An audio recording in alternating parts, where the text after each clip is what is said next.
नमस्कार, मैं हूं विकास चंद्र।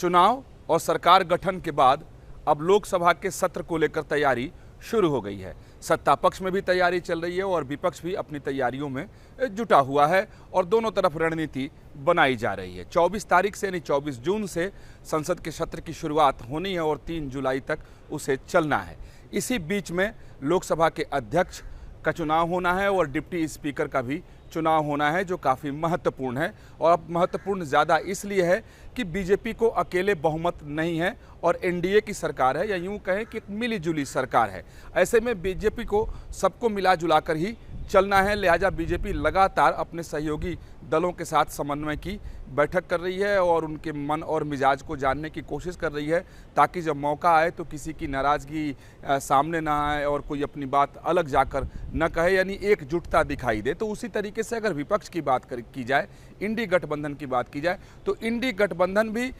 स्पीकर को लेकर और डिप्टी स्पीकर को लेकर अपनी तैयारियों में जुटा हुआ है और यूँ कहें कि वो अपनी रणनीति भी बना रहा है। अगर बात सबसे पहले लोकसभा अध्यक्ष यानी स्पीकर की जाए, तो बीजेपी ने बिल्कुल साफ कर दिया है कि स्पीकर बीजेपी के किसी ही व्यक्ति को ही बनाया जाएगा। बीजेपी किसी सहयोगी दल को देने नहीं जा रही है और जो डिप्टी स्पीकर का पोस्ट है, बीजेपी उसे किसी अपने सहयोगी दल, खासतौर पर टीडीपी का नाम आ रहा है, जो पार्टी के सूत्र, जो बीजेपी के सूत्र बता रहे हैं कि टीडीपी के किसी व्यक्ति को डिप्टी स्पीकर का पद दिया जा सकता है, ताकि स्पीकर अगर बीजेपी के पास है तो सहयोगी दल के पास डिप्टी स्पीकर का पद रहे और संतुलन बना रहे और समस्या पैदा न हो। लेकिन इधर विपक्ष की अगर बात की जाए, इंडी गठबंधन की बात की जाए, खासतौर पर कांग्रेस की अगर बात की जाए, तो कांग्रेस का साफ कहना है कि डिप्टी स्पीकर का पद इस बार विपक्ष को ही मिलना चाहिए और इस बार विपक्ष के पास संख्या भी बहुत ज़्यादा है।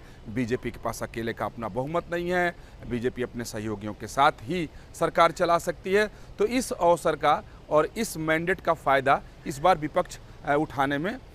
पूरी ताकत से लग गया है।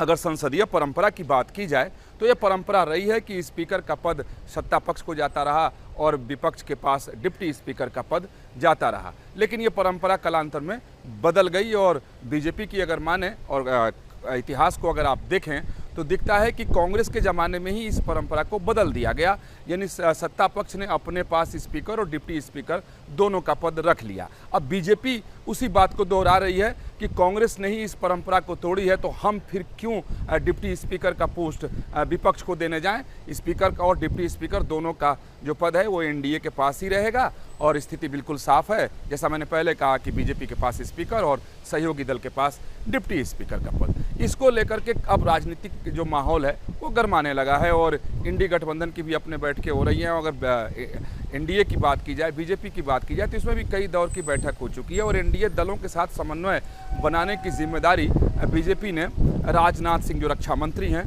और बीजेपी के पूर्व अध्यक्ष हैं, पूर्व मुख्यमंत्री हैं, पूर्व इस देश के कैबिनेट मंत्री भी हैं, तो उन्हें दी गई है। और चूँकि उनको तजुर्बा है और सभी दलों के साथ उनकी बैठक भी चल रही है, उनके आवास पर कई दौर की बैठक भी हो चुकी है और एक दौर की बैठक हुई जिसमें पार्टी के अध्यक्ष जेपी नड्डा, केंद्रीय मंत्री अश्विनी वैष्णव, पीयूष गोयल के साथ ही चिराग पासवान, जेडीयू की तरफ से ललन सिंह, टीडीपी की तरफ से राम मोहन नायडू, सभी शामिल हुए और आज फिर बैठक होने वाली है और समन्वय बैठक है। इसमें कई एजेंडे इसके हैं, जिसमें से एक डिप्टी स्पीकर और स्पीकर को लेकर के भी इसमें चर्चा हो सकती है, जो जानकारी सामने आई है, जो सूत्र बता रहे हैं। हालांकि इस बैठक का जो मुख्य फोकस है वो राष्ट्रपति के अभिभाषण को तय करने के लिए है कि इस बैठक में राष्ट्रपति के अभिभाषण में, जो संसद के संयुक्त सत्र में राष्ट्रपति का जो अभिभाषण होगा, उसमें कौन कौन से मुद्दे हों, राष्ट्रपति के अभिभाषण में किन किन मुद्दों को शामिल किया जाए, उसका स्वरूप क्या हो, उसका प्रारूप क्या हो। यह एक परंपरा है, संसदीय परंपरा है। एक जीओएम बनाई जाती है और जीओएम के द्वारा ही तय किया जाता है कि राष्ट्रपति का अभिभाषण कैसा होगा और किन किन मुद्दों को उसमें उठाया जाएगा। तो ये वही जीओएम है जिसकी बैठक राजनाथ सिंह के घर पर पहले भी हो चुकी है और वो बैठक अभी भी और भी होने वाली है और आज वो बैठक होगी भी। लेकिन सिर्फ जीओएम में राष्ट्रपति के अभिभाषण पर ही चर्चा नहीं होगी, उसके प्रारूप और स्वरूप को ही तय नहीं किया जाएगा। सूत्रों का कहना है कि जो तमाम सारे मुद्दे हैं उस पर भी राजनाथ सिंह सहयोगी दलों के साथ चर्चा करेंगे, जिसमें डिप्टी स्पीकर का पद सबसे महत्वपूर्ण है, क्योंकि बीजेपी ने पहले साफ दावा ठोक दिया है और वैसे भी बीजेपी सिंगल लार्जेस्ट पार्टी है, सबसे ज़्यादा लोकसभा चुनाव 2024 में बीजेपी को ही सीटें मिली हैं, एनडीए के पास बहुमत है। अगर इस लिहाज से रखें तो स्पीकर और डिप्टी स्पीकर दोनों पर एनडीए का दावा है, लेकिन विपक्ष की ताकत बढ़ी है, विपक्ष के पास भी सीटें इस वक्त ज़्यादा हैं, तो लिहाजा अब विपक्ष चाहता है कि अपनी संख्या बल के आधार पर वो कम से कम डिप्टी स्पीकर का पद ले ले। और विपक्ष की तरफ से इस बात के संकेत मिले हैं कि अगर सत्ता पक्ष उनकी बात नहीं मानता है तो वो लोग स्पीकर के लिए भी अपने उम्मीदवार को खड़ा कर देंगे और डिप्टी स्पीकर के लिए तो करेंगे ही करेंगे, यानी चुनाव की स्थिति आएगी। तो इस पर बीजेपी का साफ कहना है, बीजेपी के जो महासचिव हैं दुष्यंत गौतम, उनका साफ कहना है कि अगर विपक्ष इस बात के लिए धमकी दे रहा है कि वो लोग प्रत्याशी उतार देंगे, तो कहा कि बेशक उतारें, जिसके पास बहुमत होगी वो उसका प्रत्याशी जीत जाएगा। यानी किसी भी स्थिति से बीजेपी निपटने के लिए बिल्कुल तैयार दिखाई दे रही है और यही वजह है कि बैठकों का दौर बीजेपी में